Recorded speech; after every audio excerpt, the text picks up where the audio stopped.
So we are very honored in El País to have this opportunity, and we have to thank Gamelab for the opportunity to interview Mr. Shuhei Yoshida. As you know, he's the president of Sony Computer Entertainment, and is one of the main responsibles of the big PlayStation.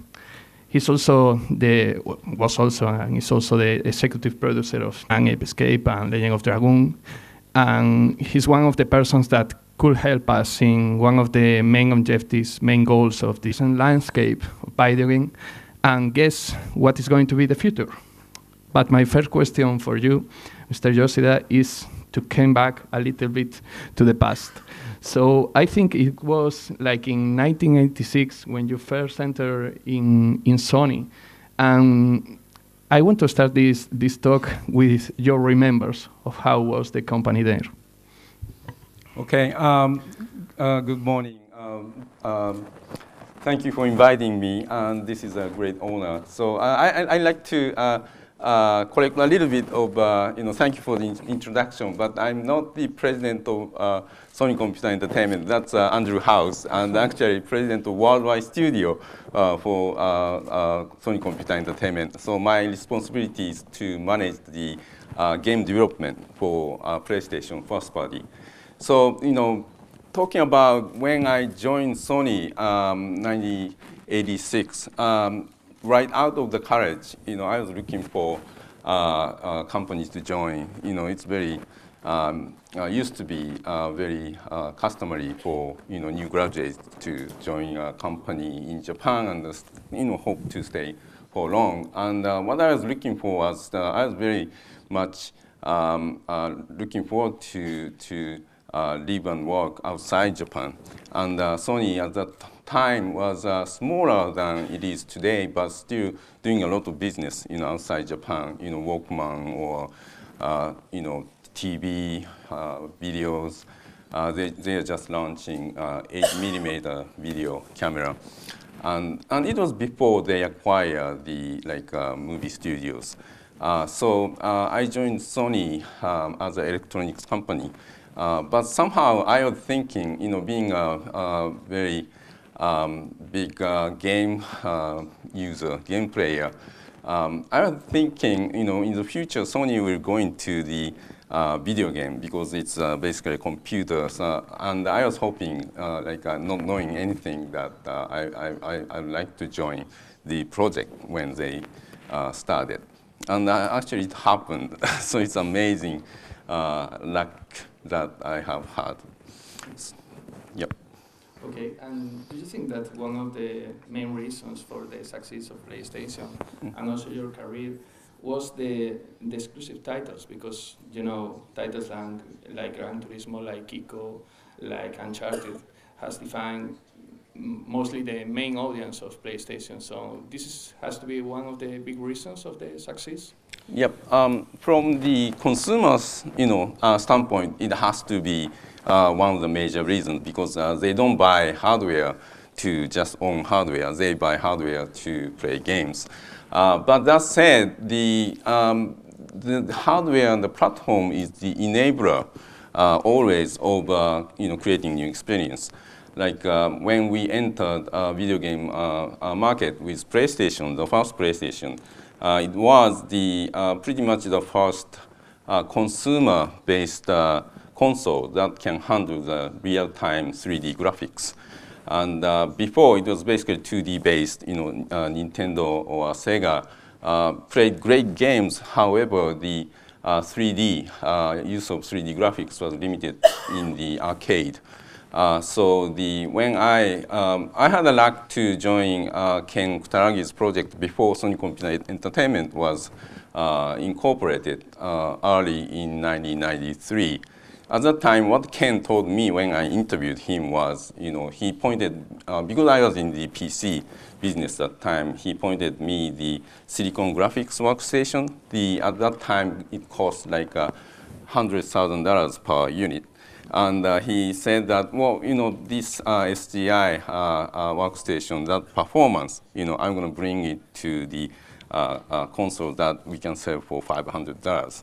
And I was like, he's crazy. Yeah. So the use of 3D graphics actually opened up really many new ways of games to be played.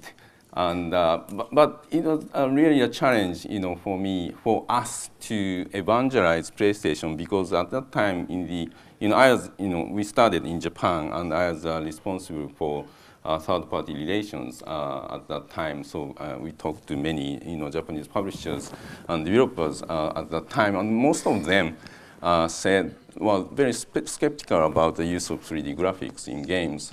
They said that, well, it would be great for racing games and probably, like a space shooter, but not much more.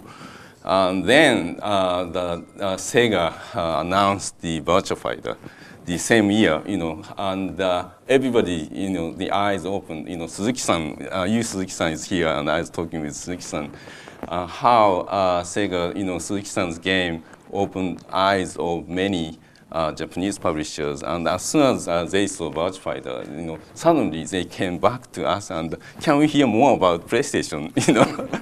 So the going back to your question, there are many games that kind of defined PlayStation's early success, Ridge Racer or Tekken or Wipeout or Tomb Raider. These games are so important for consumers, but there are enablers, that was the hardware and the whole platform. So my next question has to be, because you were talking about the revolution that came with 3D graphics, but we have just around the corner probably the next big revolution for games that are VR. Yes. With Morpheus. So I know that you are a big fan of this new landscape, and I want to ask you why this is going to be so important and not just, another way to play a game. Yeah. Thank you for asking that question. And that's the favorite topics to talk about these days.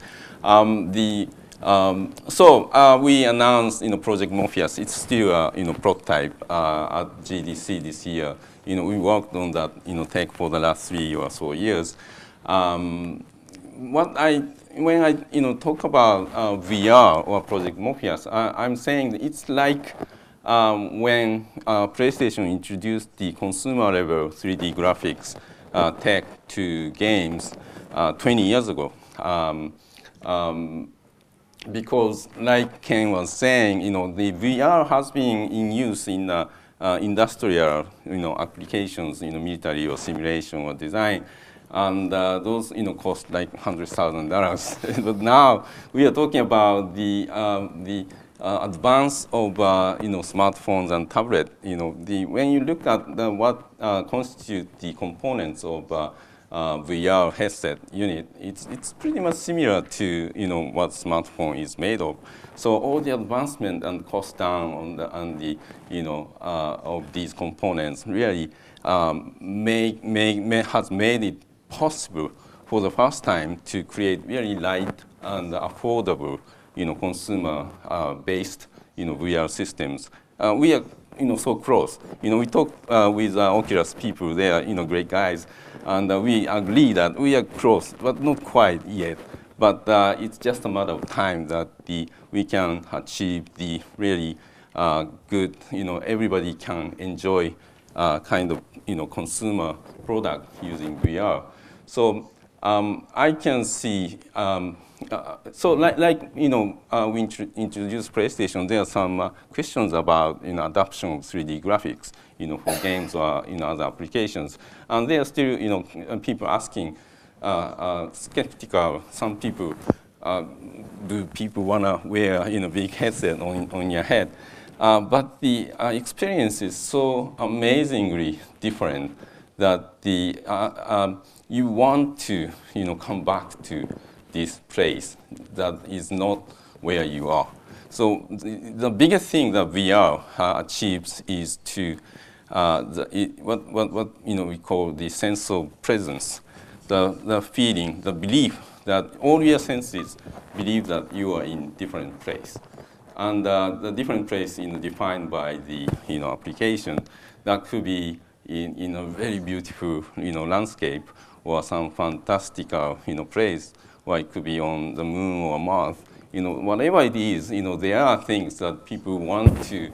Like Barcelona is amazing, beautiful city, and it takes a lot of money and time to come here. And it could be raining or it could be sunny, but you can create beautiful Barcelona that anyone can visit anytime. For example, so the application we're gonna focus on games initially because Project Morpheus is made for to work with PS4, so you have to have PS4. So the the game application is the perfect match initially, but as soon as you experience the VR and our developers are experimenting in many applications, we find that it doesn't necessarily need a lot of gameplay for people to enjoy VR. Like the demos we've been showing at GDC and E3, the demo called the Deep. The people call it the shark demo. There are very, very little interactivity, but still people enjoy the experience. And another demo we showed at E3 is to feed the dinosaur. And I think it's a great experience for kids, for example. So the application can be broad, and everyone, from young to old, can enjoy. And I do believe that, my grandmom, she is no longer in this on this earth, but if she is alive, she would enjoy, using VR, for certain things, because those people do not want to take a long trip anymore.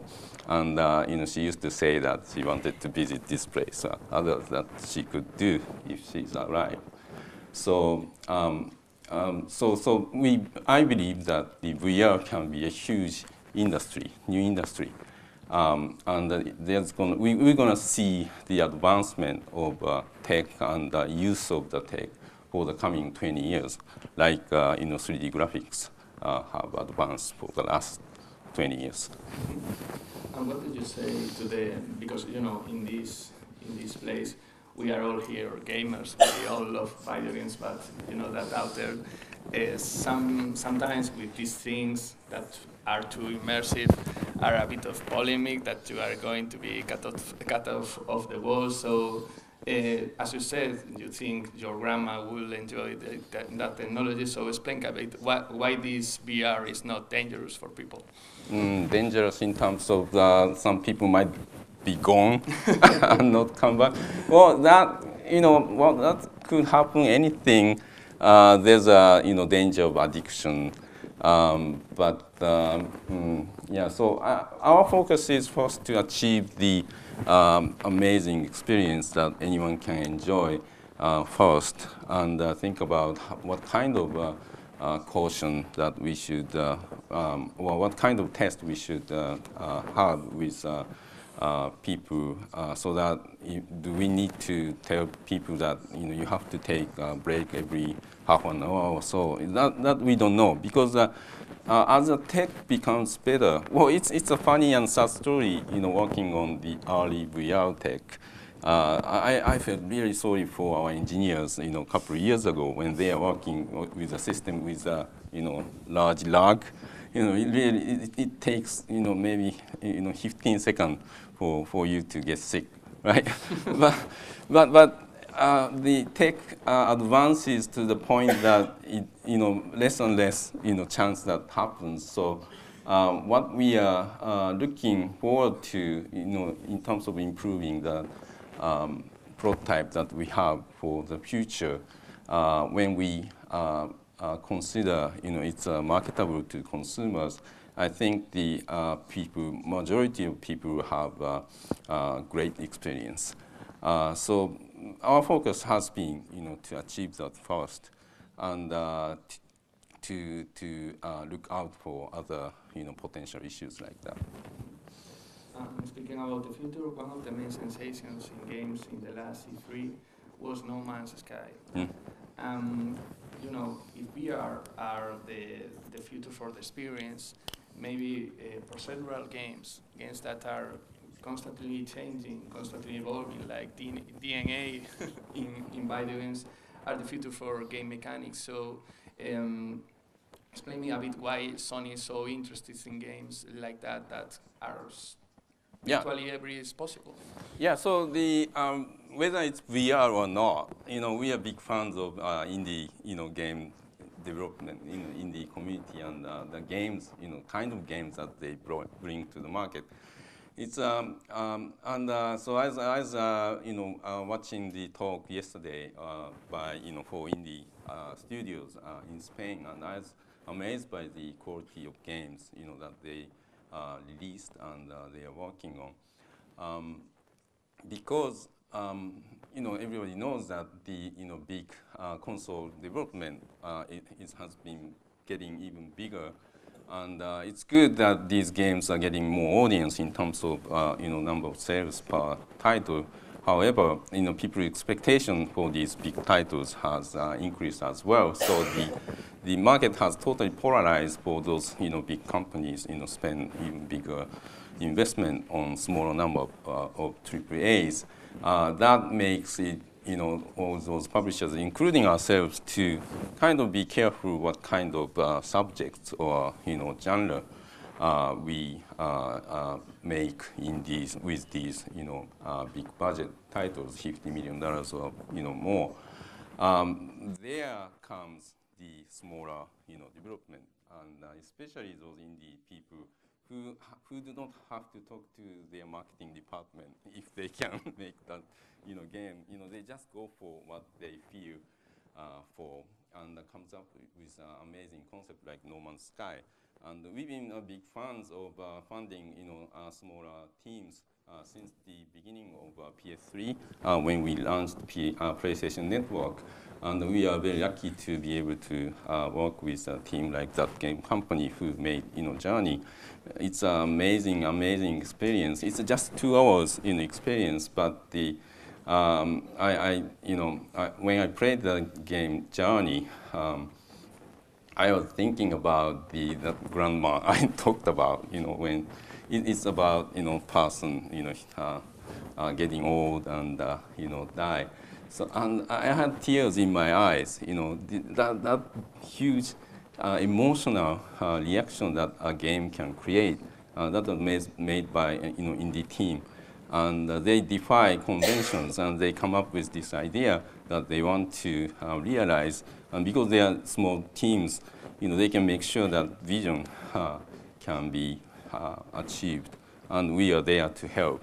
So we are big fans of these creative people, and we whether it's first party or third party indie teams, we like to help what we can do for those people who have the big ideas to realize their vision. One of these people that have big ideas is Jonathan Blow. You have him for The Witness, and I was interviewing him like a month ago. He told me that he thinks that the next big step for the industry is to get an indie creator to direct a AAA game. He said to me, I don't want to be that person, but I think that a company like Sony that is pushing so hard for indie games is going to try that soon. Something like Spielberg or Martin Scorsese directing a big budget movie. Well, I could tell, John could be too smart, and the other people might not understand what he's talking about. It's a joke, sorry. Well, indie is a status, like your marital status, right? You're single or married or available or complicated, right? So, many indie developers used to work for larger studios, right? Many years of experience, and they decide to, be independent. That's called indie. They might, join a larger, team again, then they will not be called indie. So, and we do work with some independent developer, like Inafune-san is here. He used to run the whole worldwide, Capcom, game development. He is now independent, and we worked with him and he led the concept of a game called Soul Sacrifice. We released on PS Vita. So when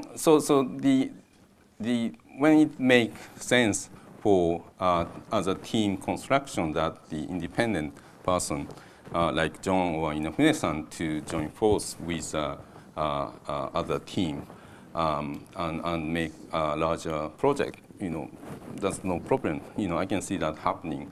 But the most important thing for any game development is the chemistry of the people. So we always look for working like a team, core team, core creative, leadership that has worked, many titles and successfully. Because game industries move so fast that it's not like film industry that the role is pretty much well understood and established, so that you can film directors can work with any people possibly, but the games the languages and tools and the process is very, very different by the team. So we have to make sure that when we join forces, from different places, there's working chemistry there. And one of the things that is very important to detect what are the great creators in every moment is to have a keen eye for the talents. So as you have been so many years in the industry, I want to question you about how you detect talent. How is the key to see some person that has something to share? Yeah, that's a trade secret. Well, yeah, that's a great question, because that's essentially, when you look at what we do, these managing studios, managing fund, that's essentially what we do, to look for talent and support talent. Because at the end of the day, it's the people who create, amazing things. And it's a team, core team, creative team that makes some breakthrough. And it's a hit-driven business. And we say that, look at the, our financial results of the titles, probably, 3 or 4 out of 10, make money, and maybe 1 or 2 makes almost all the money. So to cover the cost of the other titles. So so we have to be able to maintain that hit ratio at a certain level to be able to continue in the business. So we always try to find out and support and help grow the talent, and that's the most important work that I believe, myself and some of my management team at Worldwide Studios is doing. So there are lots of opportunities. There are so many projects that we want to do. Especially there are so many different tech or platform or device that now we can release games. But we have finite resources and budget. We have to make selection choices, and one of the things we always come back to when we are looking at 5 potential project, which is a team that we believe in when we start working with a new team. So that's really, really important. And my next question is going to be about the actual, scenario that we have in industry, because in the past was a matter of 2 or 3. It was like a struggle between Sega Saturn and PlayStation and Nintendo 64, and right now we have so many platforms, and we have a spectacular rise of PC that in the last studies have become the leader maybe of the market. So my question is how consoles and especially PlayStation are going to strike back. Yeah. Like the listening to the panel like this morning, it's amazing. I felt like everybody should make games on iOS, first. But like there's a Q&A that it really depends on one of the panelists said that who you want to reach and what kind of games you are making, and the growth of mobile is amazing.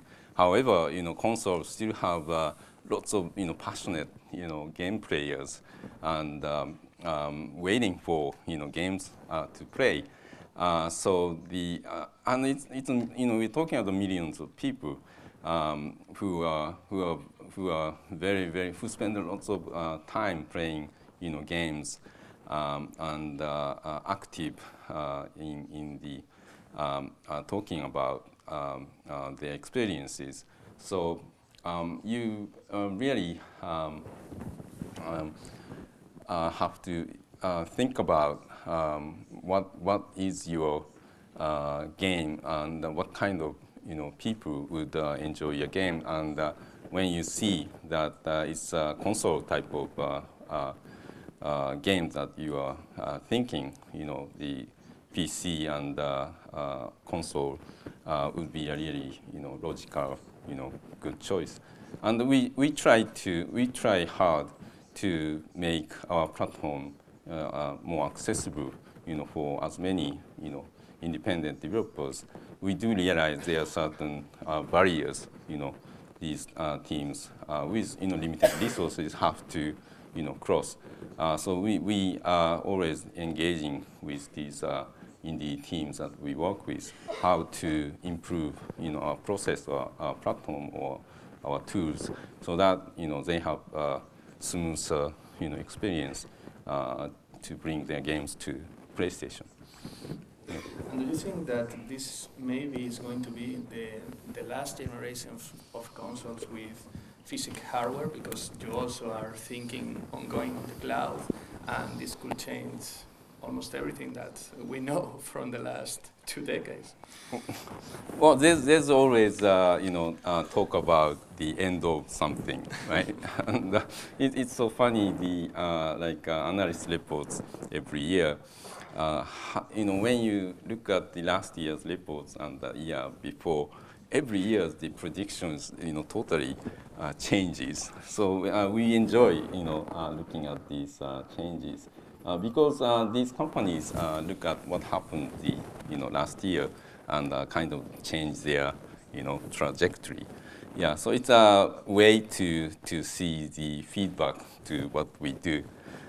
So I enjoy these looking at these changes. So luckily there are good prospect that these analysts are now talking about consoles. Maybe not as fast, growth as mobile, but pretty healthy, market that they predict. And in terms of this last console, we were told, maybe 2 years ago that the console was dead, and looking at the sales of PS4 and the Xbox One, it doesn't, seem like it, because consoles has always been advantage, or what we always try to achieve with consoles is it's a homogeneous platform. So from developer standpoint, it's a same experience or same hardware for everyone who own the console, so that they can spend time in really fine tuning the experience, or the tech people can go deeper into the metal to get more performance out of the hardware. And from consumer standpoint, it's like a plug and play, very easy to, don't have to worry about, the compatibility or, updates, or, well, now with PS4, we have much better, updating system. So that, ease of use will continue to be the strengths of console. And as long as tech continue to advance, or new tech like VR or whatnot become available for game developers to use to create new experiences, I believe there will be a need for new device in the future as well.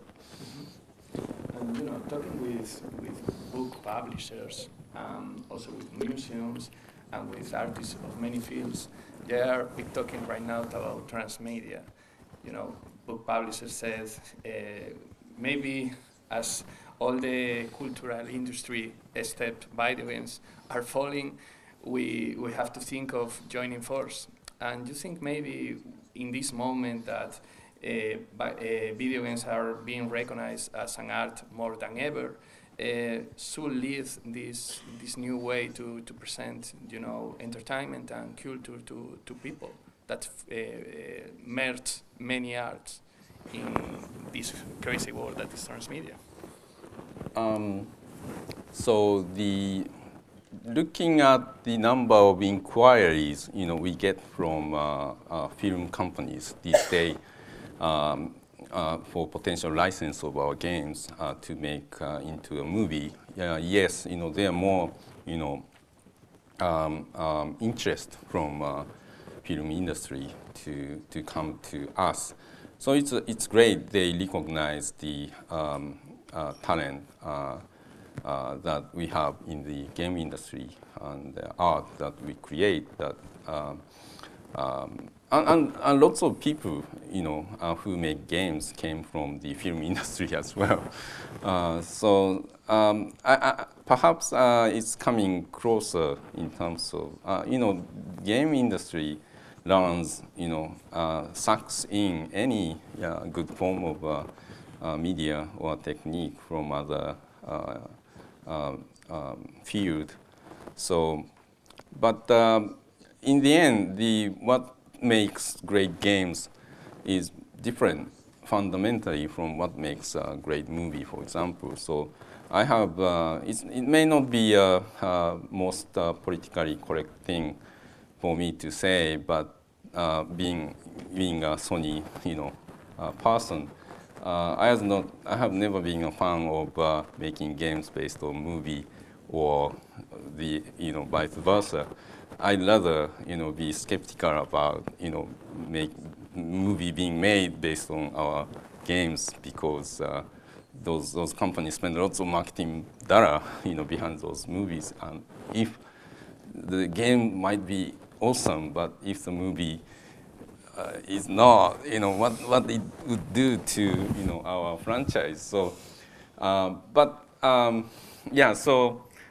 because some people ask why we are not doing like games on Spider-Man and Activision is doing. I'm like, well, that's great. They make great games.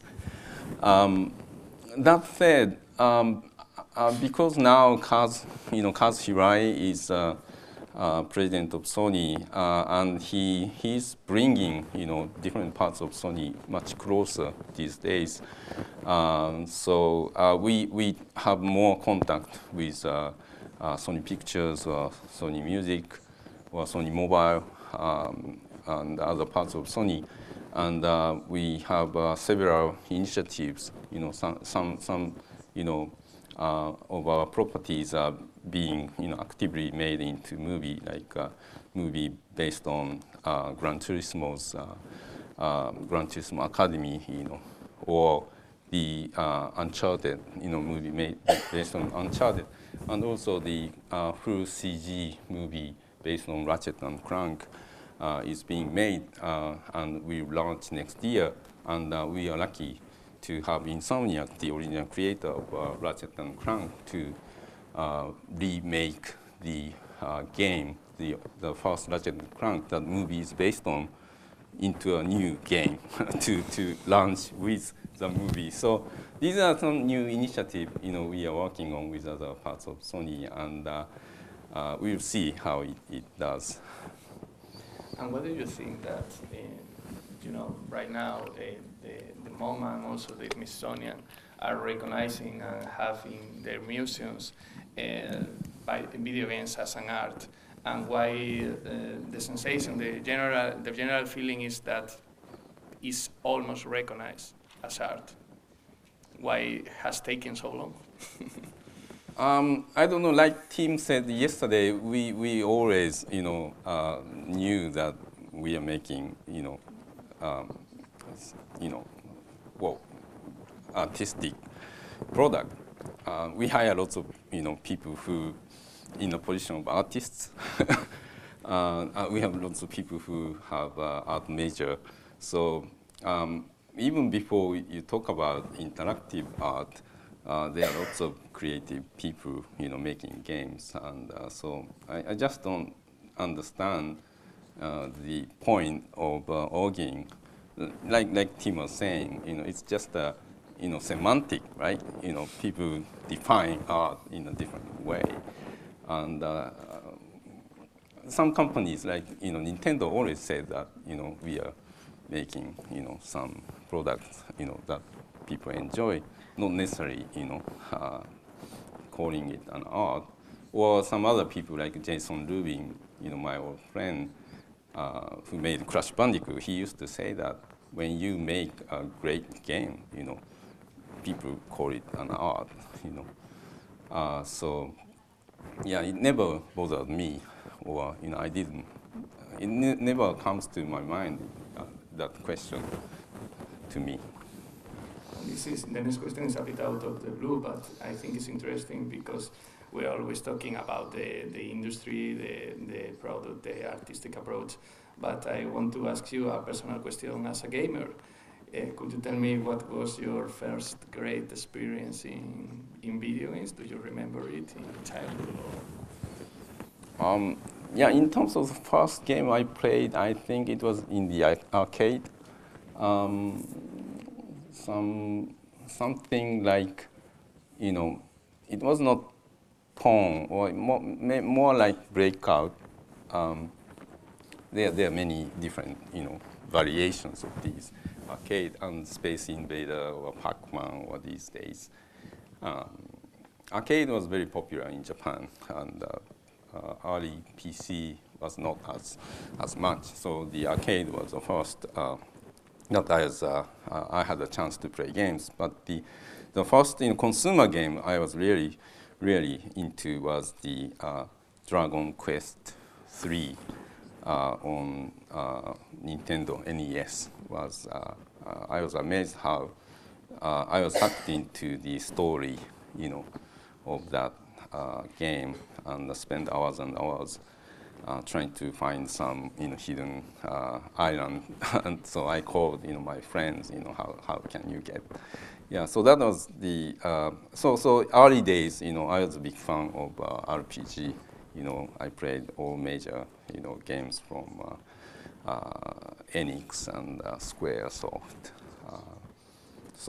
But in general, my favorite genre the game is to play is action and action platformer.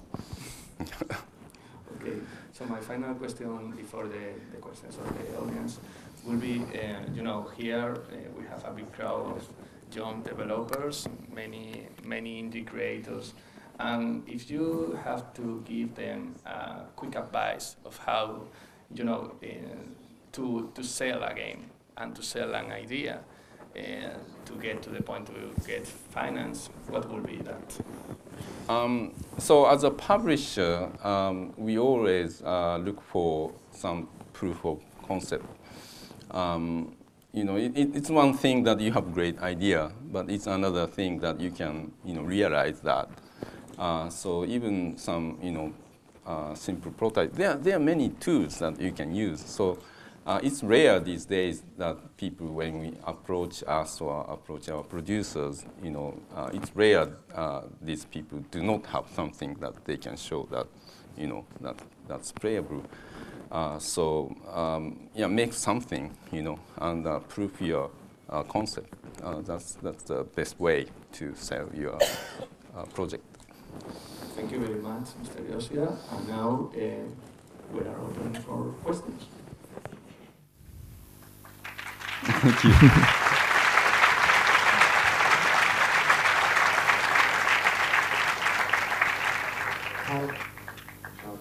I would like to ask, you said before that there's games like Journey that has a content, emotional content, and I just was wondering, like video games like Shadow of the Colossus or other games, Ico, that was really emotional and really what I considered masterpieces. It's long production, and nowadays what we found is that you can develop a video game, let's say like in a month or two, and make billions of money. So basically money is something important, but do you think that money is killing in such a way those big productions, big emotional pieces of art, instead of just by the despite to produce money instead of just a piece of art that won't be so, let's say, won't give so much money that a short video game? Thank you. So I was closely involved in the production of Eco. Actually, I hired all the members, including Ueda-san. And the Shadow of the so playing Eco, we really care as a player, cared about the AI character. That was the goal. That was amazing, at that time. And our journey, of course. So just pick those examples, Eco, Shadow, and Journey. Yeah, these projects took many years to make. But these teams were small, smaller than today's standard. So it's less. I think it's less about money, but it's persistence and tenacity of the people who are making these games to really work hard to the point that that game can create that emotional reactions from people who play your game. So I really enjoy these type of games, and I hope more and more games can create those deeper emotions from game players. So we always look for these games to support.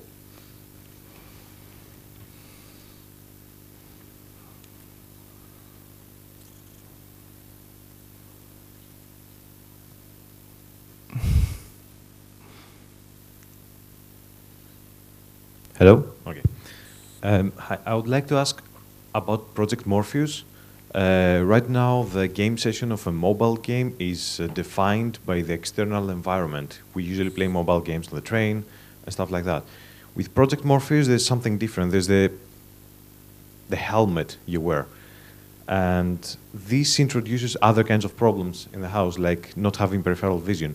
What kind of external influences have you found that influence the game time with a VR system? External influence? Yeah, like restrictions because of not having peripheral vision and stuff like that. I mean, totally external influences. Yeah, so I think I understand your question. Being totally immersed is there's a risk of people like tripping or banging into the wall. Or well, yeah, like even simple things like picking up controller, you want to be able to see outside. So with the prototype that we have, for Project Morpheus that we are showing, we have the slide mechanism that there are two slides. One is to put the band on your head so that the unit is fixed onto your head. But there's a separate another mechanism to move your display, in and out, so that without removing the headset, you can pull the display out, so that there's a vision underneath, so you can see. So we are still experimenting because some people like one total immersion, nothing but the image to see. But other people say that they feel more comfortable being able to have some level of peripheral vision, even inside the VR experience. So we will continue to experiment with different mechanisms to see how different people react to different setup.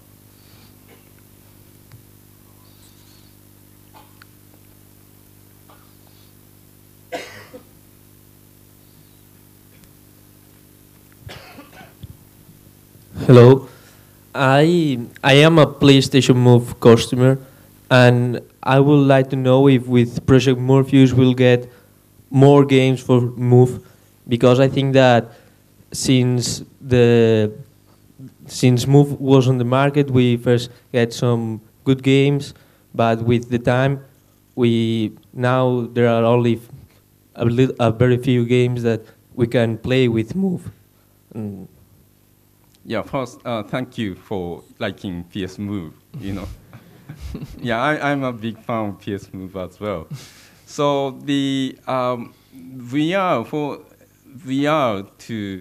to provide great experiences, there are many issues we have to solve. One of which is how you interact with the virtual world. As soon as you get the total vision,